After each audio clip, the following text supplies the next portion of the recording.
嗨，大家好，我是何其雅，人可和，四字旁一个奇怪的奇，然后优雅的雅。今天呢是我第二次拍语言报告，上次是由韩语来拍的。如果有兴趣看的话，可以在这里点击一下。好，那就开始吧。我的母语是中文，但是我觉得我的中文水平不是很好，尤其是认字词汇上比较差。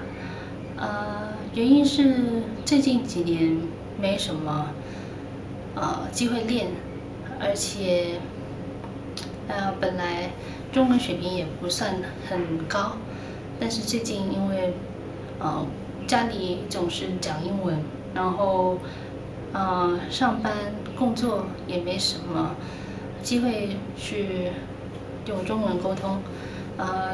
如果要用中文沟通的话，也不算很恰当吧，因为周围有好多听不懂中文的同事们，但是这可能是我自己借口吧。但是我觉得在他们在的时候，如果用中文沟通的话，不是很礼貌，所以我尽量用英文。反正我英文水平比较高，所以也没什么必要。那有什么好谈的？今天没有做预备，就是这样。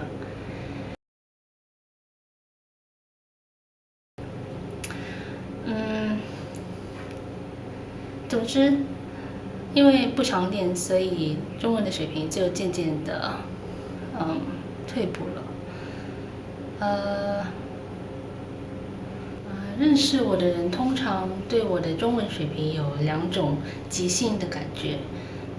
第一，知道我在中国多年读过书，就马上猜测我的中文水平应该很强吧。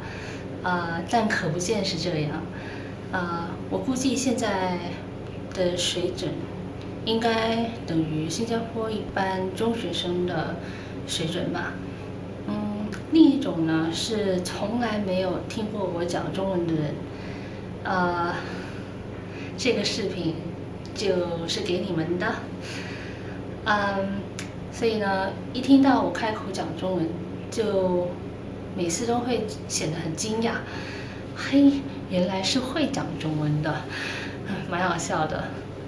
但是为什么要把自己的中文水平提高呢？我看是因为最近花了不少时间学韩文，越学越上瘾，而且越学呢也越觉得自己应该多重视自己的母语。中文和我呢，好像是两个多年没有接触的很多的朋友。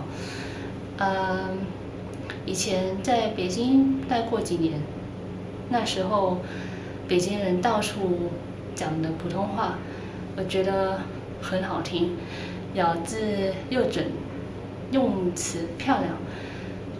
从那时候起，激发了我对中文的兴趣。其实呢，坚持了到现在，所以今年的计划是要重新认识一下这个老朋友。